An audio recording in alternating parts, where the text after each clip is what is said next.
Baruch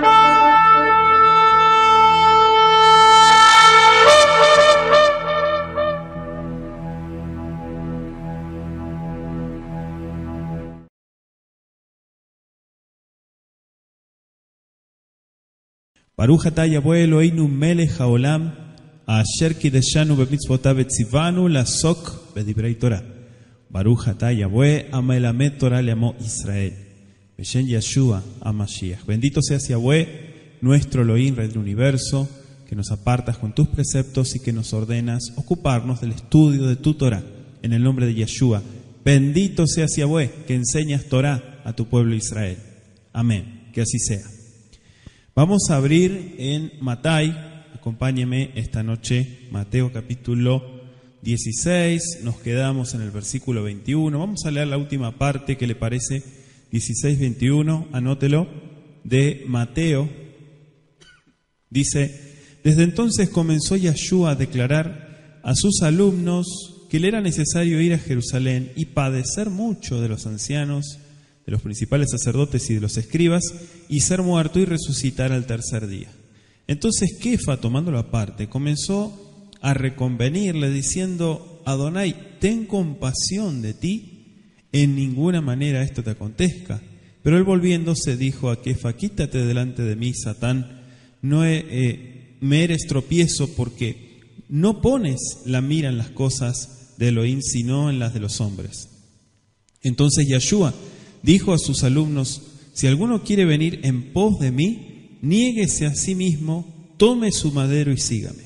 Porque todo el que quiera salvar su vida la perderá, y todo el que la pierda su vida por causa de mí la hallará.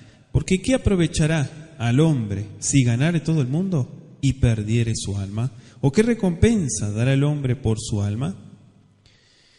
Porque el Hijo del Hombre vendrá en la gloria de su Padre con sus ángeles, y entonces pagará a cada uno conforme a sus obras. De cierto les digo que hay algunos de los que están aquí que no gustarán la muerte hasta que hayan visto al Hijo del Hombre viniendo en su reino. Palabra del Eterno.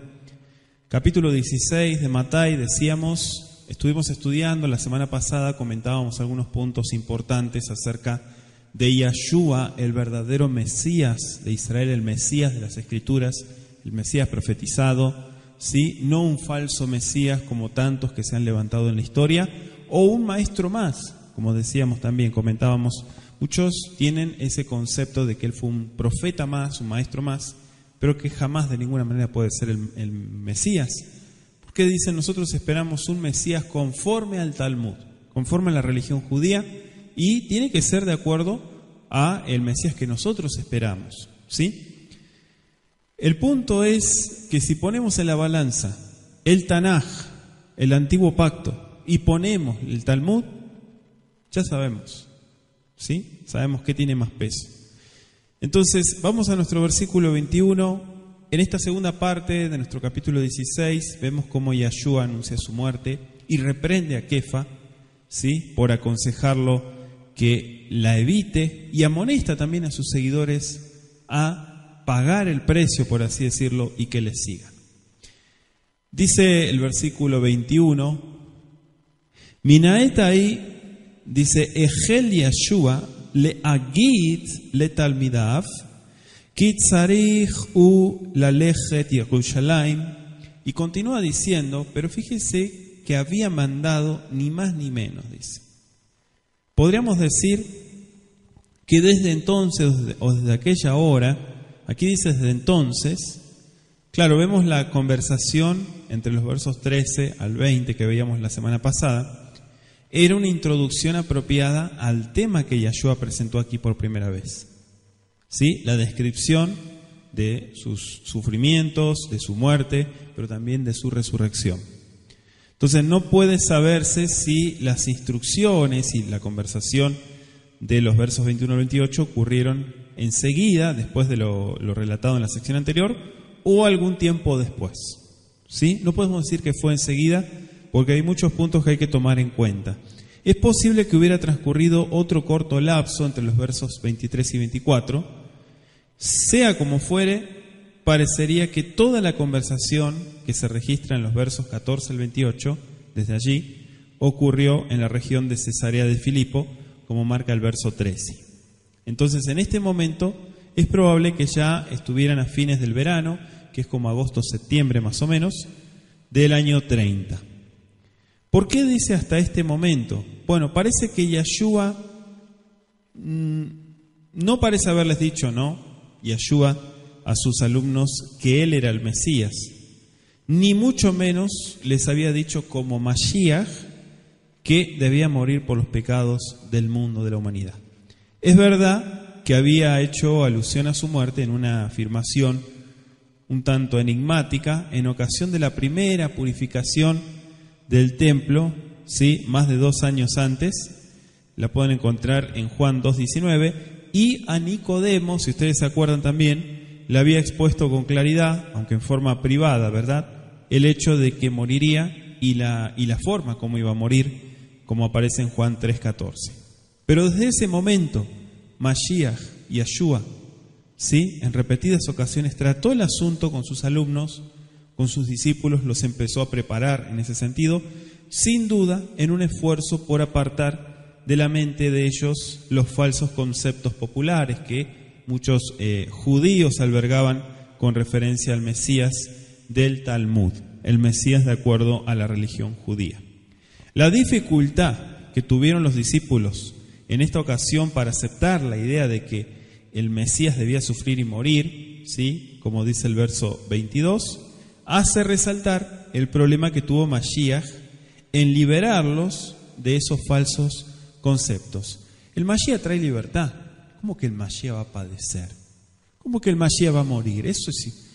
Entonces ellos tenían otro concepto. Por eso Kefa dijo, fue el primero, y dijo, de ninguna manera te acontezca esto. De ninguna manera. Apártate de mí, adversario, le dijo. ¿Sí? Porque no estás poniendo las cosas, estás mirando las cosas que los hombres, dice, que la religión judía te dice y te dicta a tu mente. Pero no estás viendo lo que la Escritura y el Eterno dijo en su palabra. Trató el asunto con ellos, pero el chasco que experimentaron cuando finalmente llegó el momento del sufrimiento que Mashiach demostró, ¿sí? Inclusive él les había impartido su enseñanza, es decir, que los preparó, pero dice la Escritura, le era necesario. O sea, era necesario que Mashiach lo hiciera a fin de cumplir el plan de su vida terrenal, desde luego, y el único modo por el cual Mashiach podía cumplir con su misión era por medio de la muerte, ¿sí?, en el madero. ¿Por qué menciona Jerusalén en nuestra lectura del verso 21? Dice, Le'agit letalmidav kitzarich ulalech Yerushalayim. Sí, que era necesario. ¿Por qué era necesario que vaya a Jerusalén? Y Yeshua afirmó su rostro para ir a Jerusalén. Lucas 9:51 se lo dejo de tarea. Y finalmente fue hacia allí, quizá unos 3 o 4 meses más tarde, ¿verdad? Pero dice el texto, es necesario padecer mucho. Vaya anotándolo. Como ya había sido profetizado en el Salmo 22:1, versículos 7 al 8, versículos 15 al 18 también del Salmo 22, y en Isaías 53, versículo 3 al 10, los sufrimientos de Yeshua tienen significado para nosotros porque Él es el Hijo de Elohim, ¿sí? El Mesías de las profecías del Tanaj, Él es el Redentor de la humanidad. Por ser el Mesías, debía sufrir. ¿Cómo se registran estas porciones? Ahora, padecer mucho, anote, los ancianos, Azekenim, en hebreo. Claro, debido a que acá emplea solo artículo para los 3 sustantivos, parece indicar que Mashiach se estaba refiriendo a los ancianos, los principales sacerdotes y los escribas como a un solo grupo, no como a 3 grupos separados. ¿Sí? O sea que es más de lo mismo. Quizá este grupo está representado como, anótelo, el Sanedrín. ¿Sí? El Sanedrín, como un tribunal de justicia, cuyos miembros pertenecían a estos 3 grupos. O sea, estaba conformado por ancianos, sacerdotes y escribas. ¿Sí? ¿Me va siguiendo? Entonces, con referencia a los principales sacerdotes, puede ver Mateo 2:4, En cuanto a los sofrín o escribas, Marcos 1:22. Y sabemos que el Sanedrín era el supremo cuerpo legislativo y judicial de Israel y tenía 71 miembros. Ahora, es necesario padecer, pero también ser muerto, dice nuestro versículo 21. O sea, vez tras vez, Yahshua expuso claramente que moriría, pero también que iba a resucitar. ¿Sí? Sin embargo, los alumnos no comprendieron lo que Mashiach quería decirles y prefirieron creer ciegamente lo que querían creer y pasar por alto lo que resultaba desagradable a sus opiniones, preconcebidas desde luego. Entonces menciona el tercer día, ya estuvimos comentando sobre eso. Dice nuestro verso 22, Vaikajeu Petros, dice acá, ¿sí? La forma como también le llamaban Petros o Kefa, en esta porción no dice como la forma aramea, sino Petros, que era otro apodo. Dice, Vayajel ligarvo lemor hasleja adoni, dice, al yei leja kazot. ¿Por qué dice Adoní? Vamos a explicar esto. Comenzó a reconvenirle, quiere decir que trató de convencerlo. ¿Para qué? Para que no le sucediera esto que estaba diciendo en el verso 21. La expresión Adoní, vamos a explicar un poquito por qué dice Leatgil, comenzó, y Yahshua lo detuvo antes de que pudiera concluir. Más tarde se demostró la temeridad de Kefa cuando tomó la espada para intentar defender a Yahshua en Juan 18:10 y Mateo 26, verso 33 al 35. Pero le dice a Adoní, en nuestro verso, Al yei leja kazot. Me gustó porque dice has leja, ¿sí? Una expresión muy típica judía, ¿sí? O como decimos muchas veces, has shalom, ¿sí? Pero lo que estaba tratando de decirle acá es una expresión idiomática judía que significa el Eterno tenga de ti misericordia, ¿sí? Quiero traducirlo de esta manera. Kefa no podía entender cómo podría sufrir el Mashiach. O sea, las ideas de un Mesías y de un varón de dolores, siervo de Elohim, como dice Isaías 52:13, hasta el capítulo 53:3, que mencionábamos recién, eran irreconciliables para él. Entonces, en su protesta, Kefa reveló su propio egoísmo. Quería seguir a Mashiach, pero no quería aceptar la idea de estar ligado a un programa que había de acabar en sufrimiento y muerte. ¿Sí? Entonces entendemos que él dice de ninguna manera. Y en el hebreo aparece en forma enfática, como diciendo de ningún modo te sucederá esto. Yo me voy a encargar de impedir que te suceda esto. O sea que él trató de ponerse en el medio. Sin embargo, él, dice el versículo 23, volviéndose, le dijo a Kefa, quítate de delante de mí, Satán, me eres tropiezo, porque no pones la mira en las cosas de Elohim, sino en las de los hombres. Al parecer, Mashiach se volvió, ¿sí? Se regresó de Kefa a los otros discípulos, anótese Marcos 8:33, pero dirigió estas palabras especialmente a Kefa. Quítate de delante de mí, verso 23. Así está escrito. ¿Sí? La idea que Kefa había expresado era la del tentador, y la respuesta de Mashiach iba dirigida al enemigo invisible que había sugerido esto.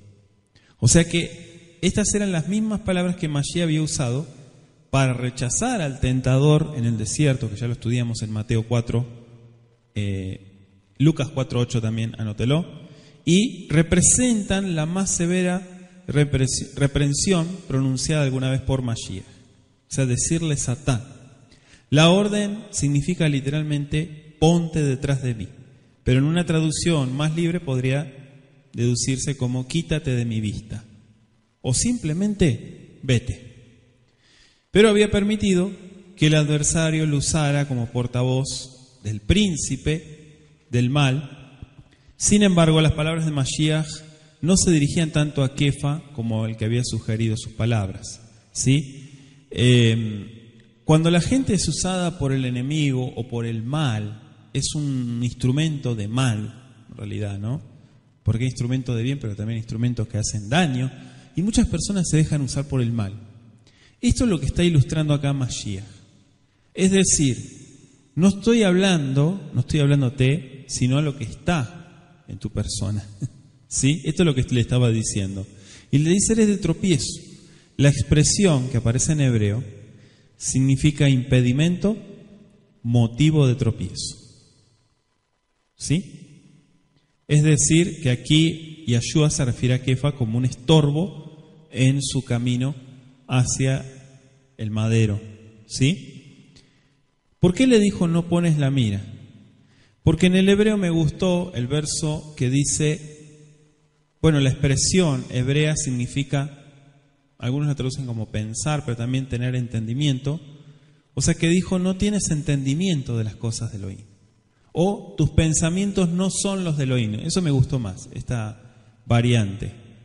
Pocos versículos antes se registra el hecho de que había expresado una verdad divina acerca de Yeshua, la cual le había sido revelada por el Padre, ¿sí? Por la Shejiná, en el versículo 17. Le dijo, no te lo reveló ni carne ni sangre, sino mi Padre que está en los cielos. Ahora expresaba lo que le ha sugerido el enemigo de todo lo bueno.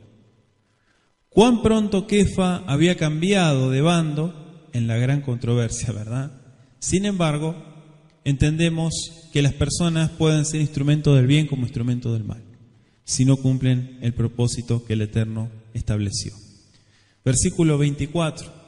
Vayomer Yeshua el atalmidav, ish ki yachpotz, la lejet aharai, dice ye hajesh, ¿sí? Beshamo, benashá, o benasá, podría ser, el selubó, dice vealach aharai. Si alguno, ¿sí? Esto me gustó porque está en condicional, y en el hebreo también podemos ver esta forma, ¿sí? Si alguno, tiene el verso 24, quiere venir en pos de mí, punto número 1, tiene que negarse a sí mismo. Punto número 2, tome su madero. Punto número 3, sígame. Vaya anotándolo. Si alguno, o sea, acá no está hablando de todos, ¿no? Si alguno, como diciendo aquel que. O sea, Yeshua se dirige aquí a todos sus alumnos. Marcos, por ejemplo, en el capítulo 8:34, añade que había también algunas otras personas presentes, quizá algunos judíos de la región que habían oído las maravillas en Galilea y que habían llegado a creer en él. Pero con referencia a esto, sí, les dijo principalmente a sus alumnos que siempre lo escuchaban y que estaban al lado de él. Punto número 1, dijimos, niéguese a sí mismo. En hebreo dice renuncie a sí mismo. Es decir, anótelo, someta su voluntad al Mashiach, para vivir en adelante para Mashiach y no para sí mismo. ¿Sí se entiende? Entonces, el punto número 1 es negarse a sí mismo, o sea, renunciar a uno mismo, someterse a la voluntad del Mashiach. Punto número 2, tome su madero, es decir, que asuma, ¿sí? No es que hay que agarrar un madero, no. Es decir, esto es alegórico, que asuma las responsabilidades que acompañan a la instrucción, a la enseñanza y al crecimiento espiritual. Aunque al hacerlo sea llamado a pagar el precio supremo, el madero, nosotros sabemos, o en el mundo occidental le llaman la cruz, ¿sí? Pero sabemos que ese no es un instrumento judío, sino romano, que lo usaban para ejecutar a los criminales. Sin embargo, en los días de Mashiach, sí, muchos conocían el madero, donde fue ejecutado, inclusive otros más. Un criminal condenado a morir de esta manera tomaba literalmente su madero, o al menos el travesaño, ¿sí?, que llevaba hasta el lugar de la ejecución. Entonces es probable que Mashiach se estuviera refiriendo a esta costumbre. Ahora, en el contexto en el cual Mashiach menciona llevar el madero, no se refiere tanto a las pequeñas dificultades, a los obstáculos que deberían enfrentar los discípulos, sino más bien a la necesidad de estar dispuestos a hacerle frente, inclusive a la misma muerte. Hasta ese punto, ¿sí? No que yo soy seguidor de Mashiach hasta que me amenazan de muerte y de repente me olvidé que yo era seguidor de Mashiach. Kefa acababa de tratar de persuadir a Yeshua para que abandonara el plan divino que demandaba que el Salvador tomara su madero.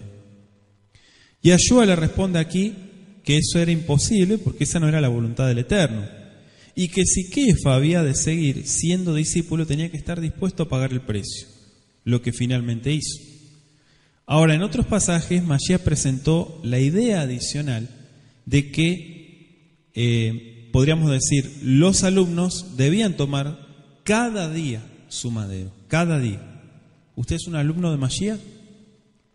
¿Es alumna de Mashiach? ¿Sí? Entonces, cada día hay que tomar el madero. La responsabilidad, decíamos, que nos acompañen en el crecimiento y en seguir a Yeshua, inclusive hasta la muerte. Y punto número 3, sígame o síganme, ¿sí?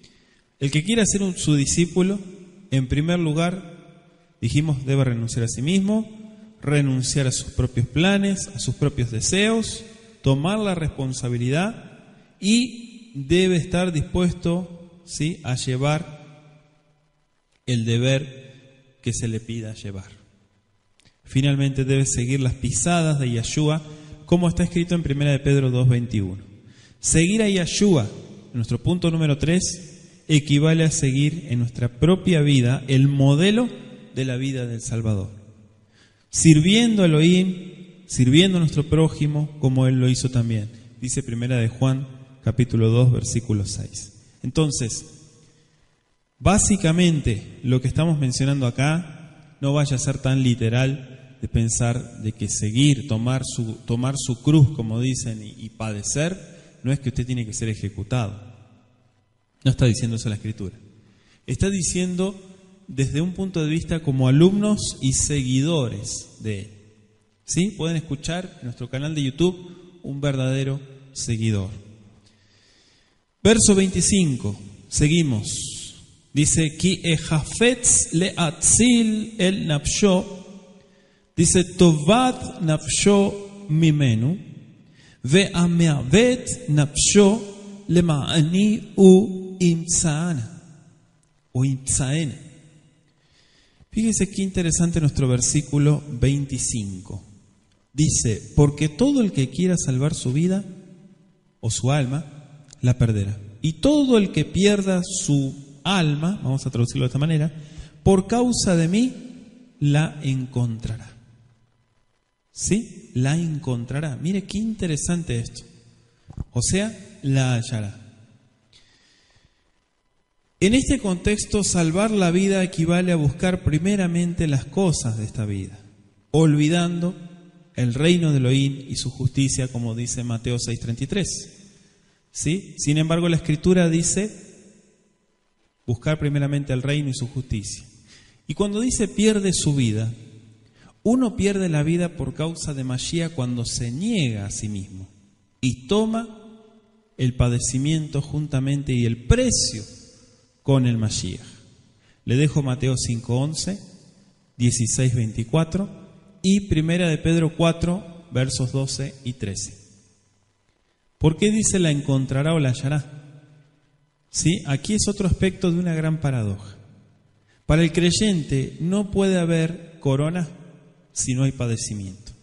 Aunque el adversario en el desierto le ofreció a Mashiach la corona de este mundo, ¿sí?, por otro camino que no era el de padecer y el de traer salvación a la humanidad. Entonces es importante separar las cosas. Versículo 26. ¿De qué aprovechará al hombre si ganare todo el mundo y perdiere su alma? ¿O qué recompensa dará el hombre por su alma? ¿Por qué dice mundo? Bueno, la palabra olam, kola olam, dice acá. ¿Sí? Ganar todo el mundo. Esta palabra aquí se designa a todo lo que el mundo ofrece en el materialismo, beneficios, etcétera, entre comillas, la ambición de las fuerzas del mal, visibles e invisibles, siempre ha sido y siempre es la de ganar todo el mundo. ¿Sí? Ganar todo el mundo es un decir, porque en realidad no se gana nada. Ahora, la salvación que está hablando la Escritura, eso no tiene un precio. O sea, no cuesta, no tiene un valor, no tiene un costo de que uno diga, bueno, vale tanto. ¿Sí? Tal vez en la antigüedad, hace varios siglos atrás, las religiones le ponían precio a la salvación o al perdón de los pecados, ¿por qué no? Pero todo eso es una invención y es un cuento que el hombre ha levantado. Acá está diciendo, ¿qué recompensa dará por su alma? Fíjese que emplea aquí una ilustración a fin de hacer resaltar una verdad eterna. No hay ninguna respuesta adecuada para esta pregunta. No hay respuesta. Dice el versículo 27, porque el Hijo del Hombre vendrá en la gloria de su Padre con sus ángeles y entonces pagará a cada uno conforme a sus obras. ¿Sí? Esto está muy interesante. El Hijo del Hombre, versículo 27, Kiven Adam Atiz Labo, dice, Vichvod Aviv, en la gloria de, o en su gloria de su Padre, Imam Malachav, con sus mensajeros, Beaz y Shalem, Lechol Ish, Kemaaseu, de acuerdo a sus obras, de acuerdo a sus actos se puede traducir. Este es el título Ben Adam, es el título que Mashiach solía darse a sí mismo. Ya explicamos la vez pasada en su condición de humano. ¿Sí? No es que él fue nacido de carne y sangre, engendrado de carne y sangre, sino fue engendrado por el Ruach, por la Shejinah misma, pero entendemos que era la condición porque se hizo hombre para poder padecer. Vendrá la gloria, dice. Perdón, en la gloria, tiene la preposición. Y se asegura a quienes pierden la vida por amor de Mashiach que la encontrarán cuando el Eterno vuelva en su gloria en el fin de los tiempos. Primera de Corintios 15, versículos 51 al 55. Primera de Tesalonicenses también le dejo, capítulo 4, anótelo, versículos 16 al 17. Vaya anotando. ¿Sí? Hay bastante para comparar. Entonces, en este momento, todo hombre puede esperar que recibirá su recompensa. Mashiach acababa de hablar de los creyentes que perdían la vida. Mateo 16, 25. Por causa del Eterno, claro. Si la recompensa por el sacrificio había de ser recibida en el momento de la muerte, como lo indica la teología, entre comillas, popular, parecería extraño que Mashiach aquí declarara específicamente que esta recompensa no será dada hasta que Él mismo vuelva. Entonces, ¿qué dice la Escritura? ¿No se está contradiciendo? No, no se contradice. Eso es una interpretación religiosa, ¿sí? De que la gente estaba, en ese preciso momento que moría, ya estaba... Usted se acuerda, ¿no? El relato de cierto te digo, hoy, que estarás conmigo en el paraíso. ¿Sí? Hoy no, hoy mismo no. O no, hoy te digo. ¿Sí? Y la gente dijo, no, hoy mismo ya está en el paraíso. Entonces hay muchas malas interpretaciones. Usted sabe que de ahí se agarran, e inclusive nacen denominaciones, religiones, etc. Vendrá con sus ángeles y a cada uno le pagará conforme a sus masim.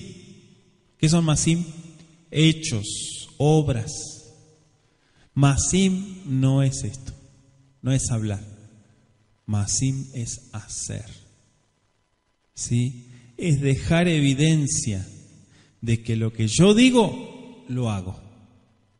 Eso es masim. No es hablar. La gente vive hablando, vive haciendo planes y de su vida no hace nada. O si empieza algo, lo deja a la mitad. Imagínense. No. Empezar y hacer. Eso es Masim, sus obras.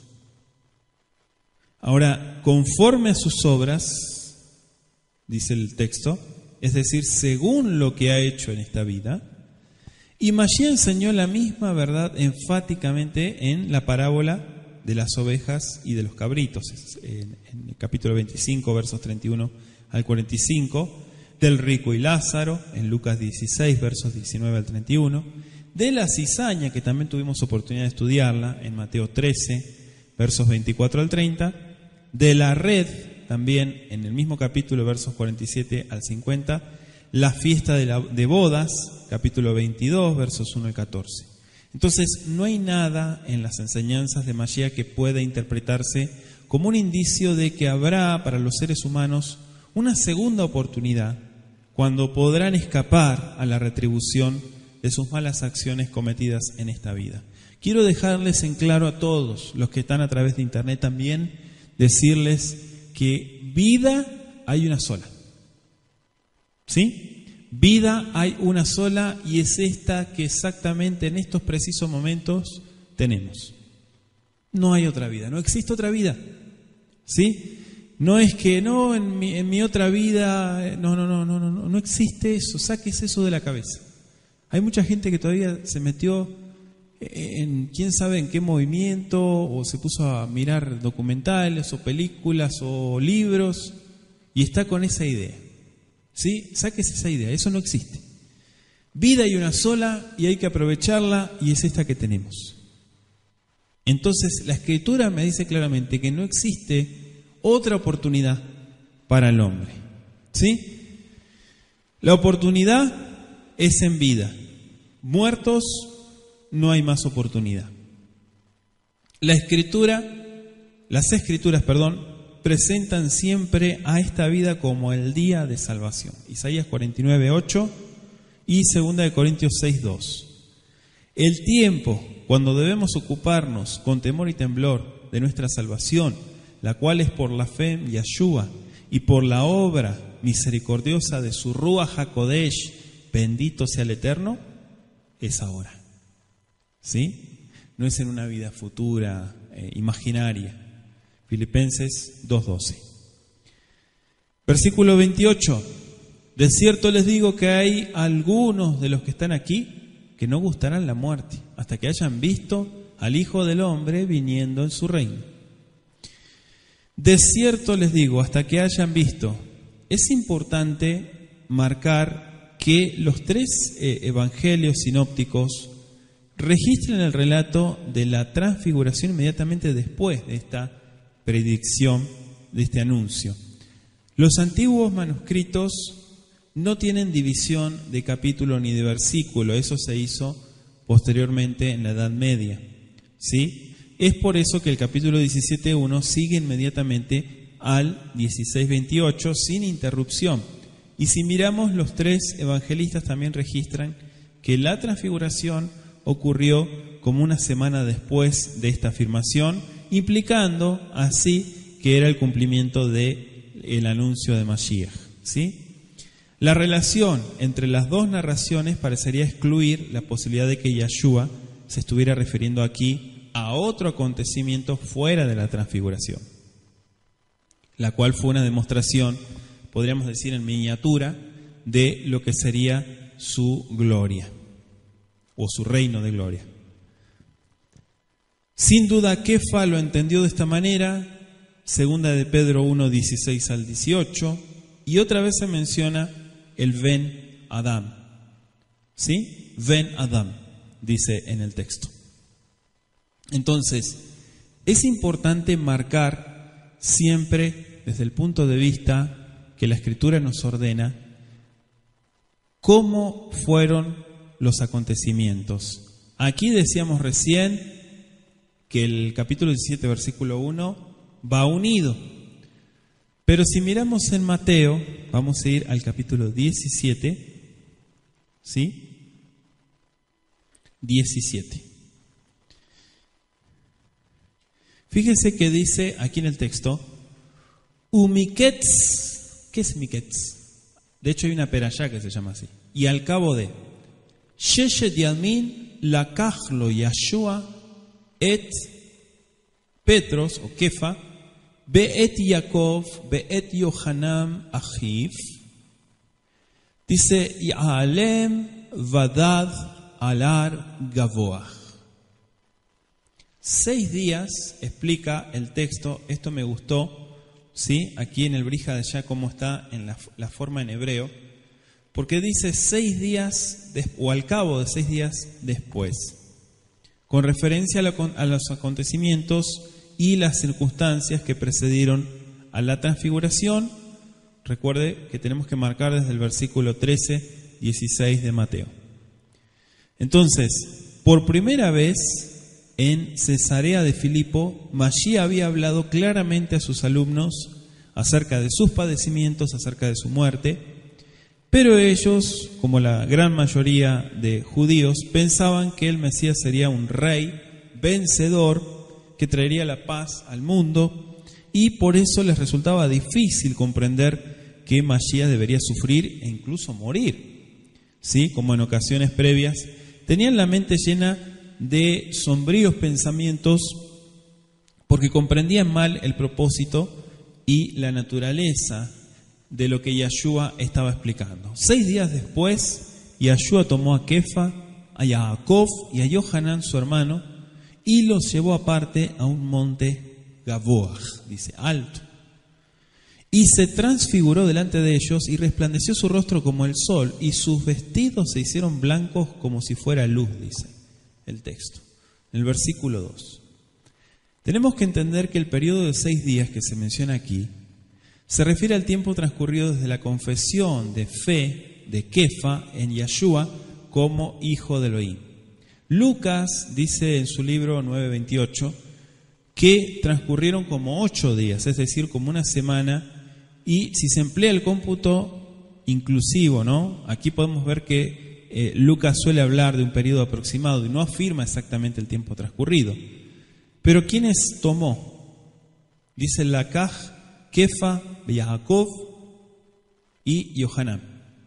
O sea, estos 3 habían mostrado que entendían mejor que sus compañeros las verdades que Mashiach procuraba impartir. Al menos en una ocasión previa habían sido elegidos para ser testigos del poder del Eterno en acción. Marcos 5:37. Entonces, por causa de su percepción espiritual más profunda, o sea, ellos eran más despiertos, tenían más sensibilidad a lo espiritual, y por eso el Eterno los tomó aparte. También habrían de ser testigos en la hora de la agonía, ¿sí?, de Mashiach en Getsemaní, y con el propósito especial de prepararlos para esa hora de temor, también de desaliento, ¿por qué no? Y Yeshua los llevó con él al monte. Dice un monte alto. Sabemos que, se desconoce el lugar donde ocurrió la transfiguración. Por siglos la tradición sostuvo que la transfiguración ocurrió en el monte Tabor, ¿sí?, de unos 600 metros de alto, situado a unos 20 kilómetros al suroeste del mar de Galilea y como a 10 kilómetros al este de Nazaret. Pero al descubrirse que en tiempos de Yeshua había en la cima del monte una fortaleza, ¿sí?, y había como aldeas también, pareció difícil que ese fuera el lugar aparte del cual hablan Mateo y Marcos.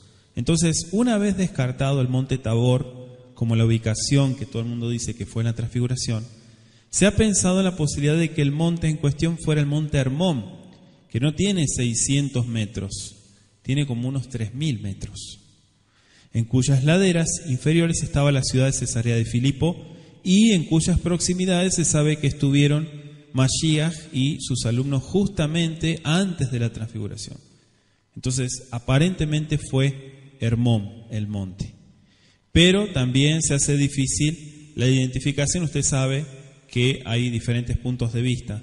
Era una región poblada por gentiles, más allá de los límites de Galilea, y por eso Yeshua se había retirado allí por un tiempo. Pero al pie del monte de la transfiguración, un grupo de escribas, rabinos, entre comillas, se reunió junto con la multitud, que probablemente era judía, y procuraron humillar a Mashiach y a sus alumnos. Esto parecería indicar que la transfiguración ocurrió en Galilea y no en el distrito, ¿sí?, como mencionábamos acá, de la otra región. Y dice el versículo 2, y se transfiguró delante de ellos y resplandeció su rostro como el sol y sus vestidos se hicieron blancos como la luz. ¿Sí? La forma hebrea que aparece acá significa cambiar de una forma a otra, como transformarse.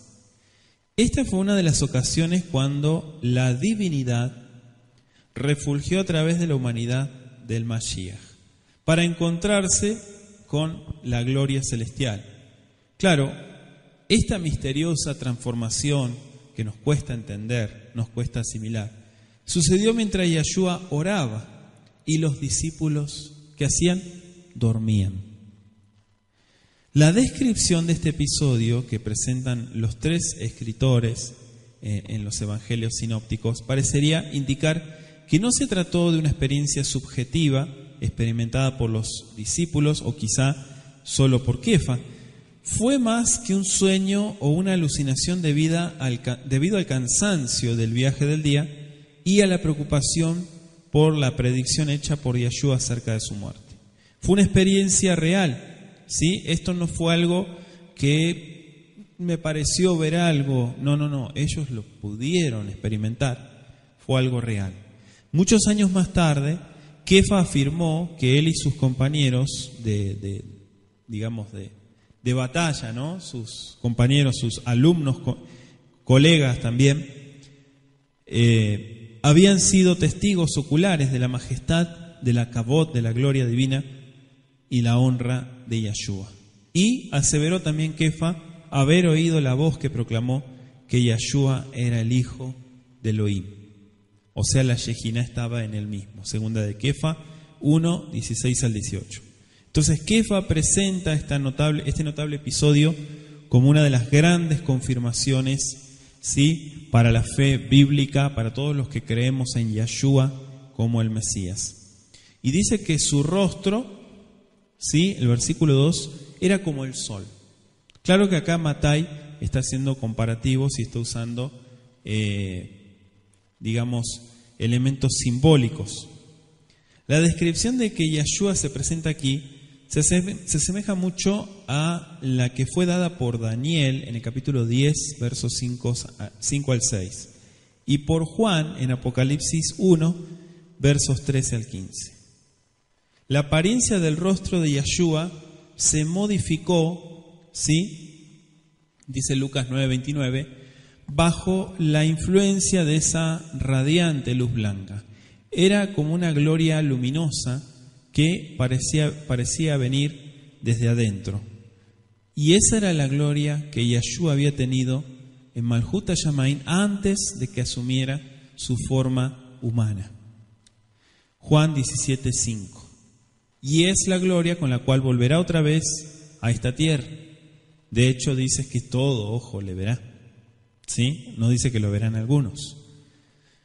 Inclusive se vio en el rostro de Moisés una gloria bastante similar cuando descendió del monte, ¿sí?, con la Torá, con los mandamientos en Éxodo 34:29, y anótese 2 de Corintios 3:7. Cuando Yeshua vuelva, Besarat Hashem, Baruch Hashem, y conceda a sus fieles seguidores el don de la inmortalidad, sin duda ellos también reflejarán esta gloria. Daniel 12, versículo 3. Con referencia a otros momentos de la vida de Mashiach cuando se vieron destellos de su divinidad, le dejo Lucas 2:48. Pero dice que eran blancos como la luz. Según Marcos, sus vestidos se vieron tan blancos que ningún lavador en la tierra los puede hacer tan blancos. ¿Sí?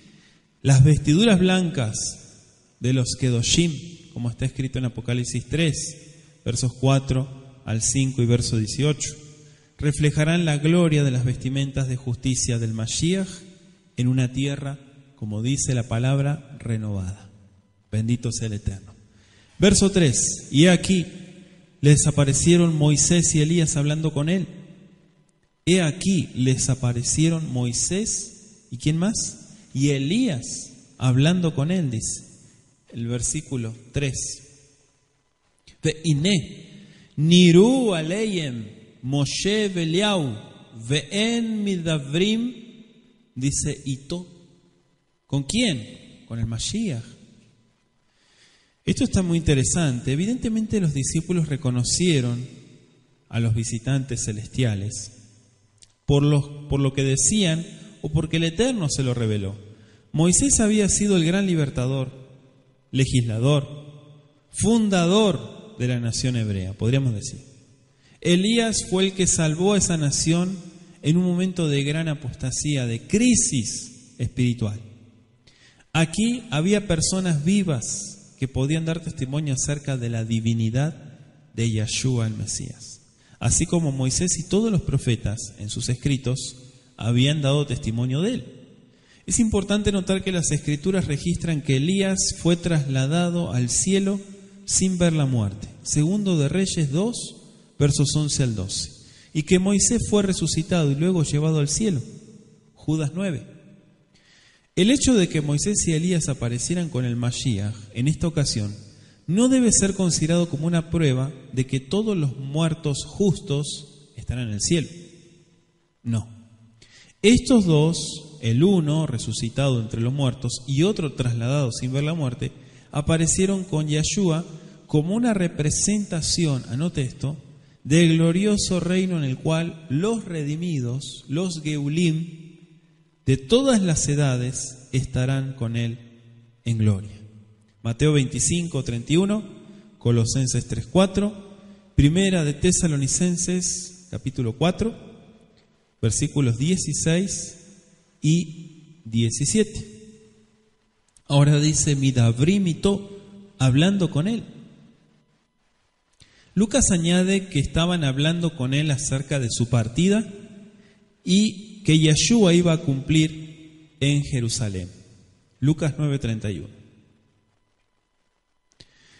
Dice el verso 4, entonces Kefa dijo a Yeshua, Adonai, bueno es para nosotros que estemos aquí.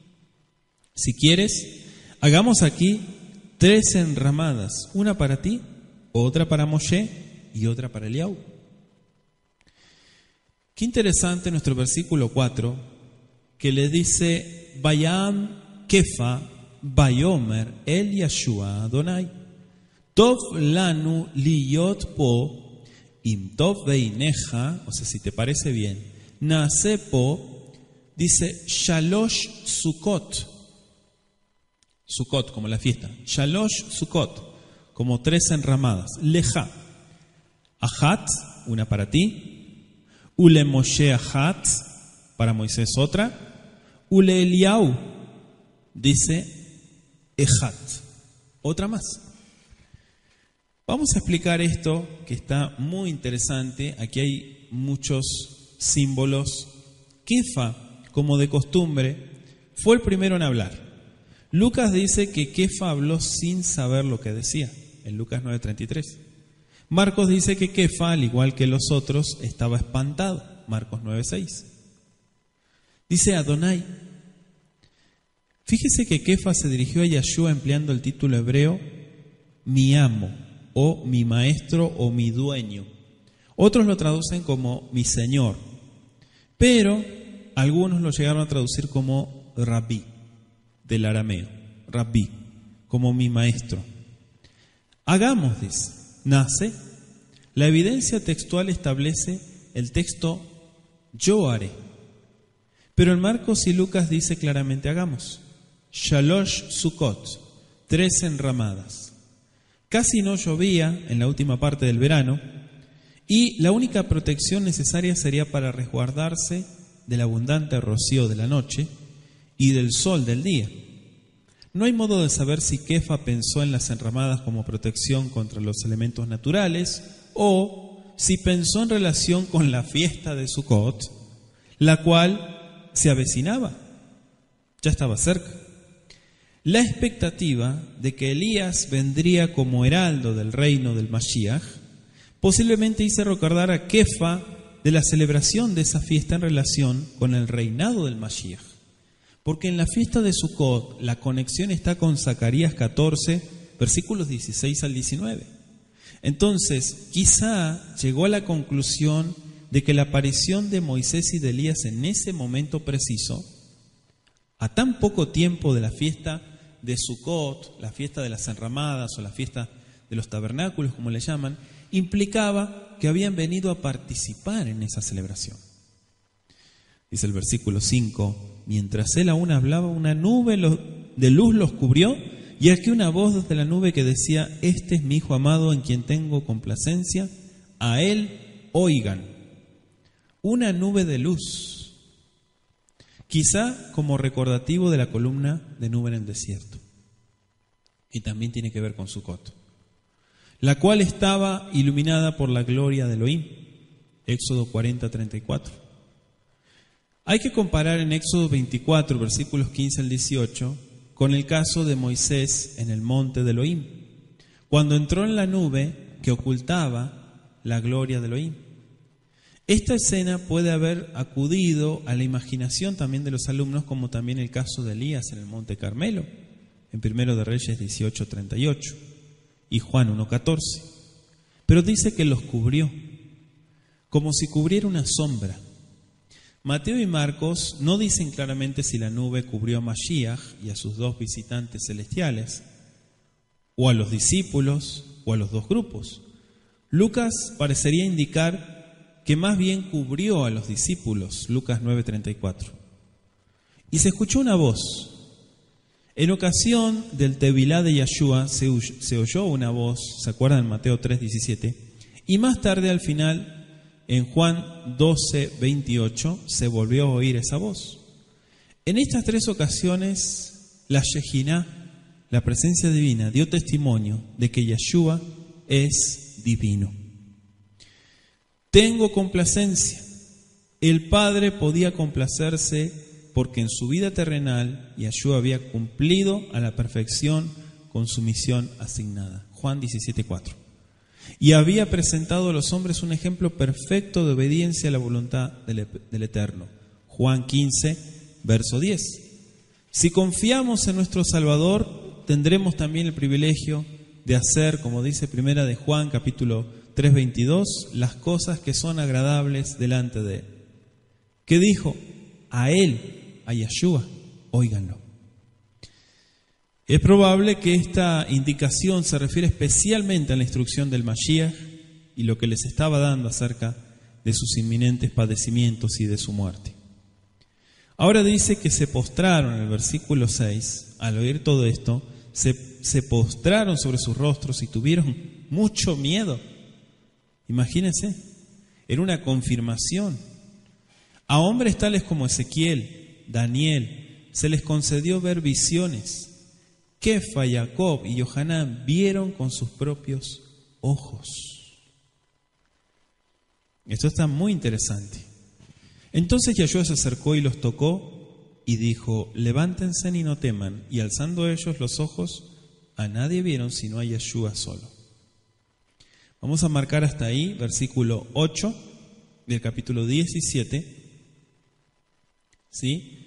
Y con el favor del Eterno vamos a seguir estudiando, ser dirigidos en la instrucción. Hay tanto para aprender, ¿verdad?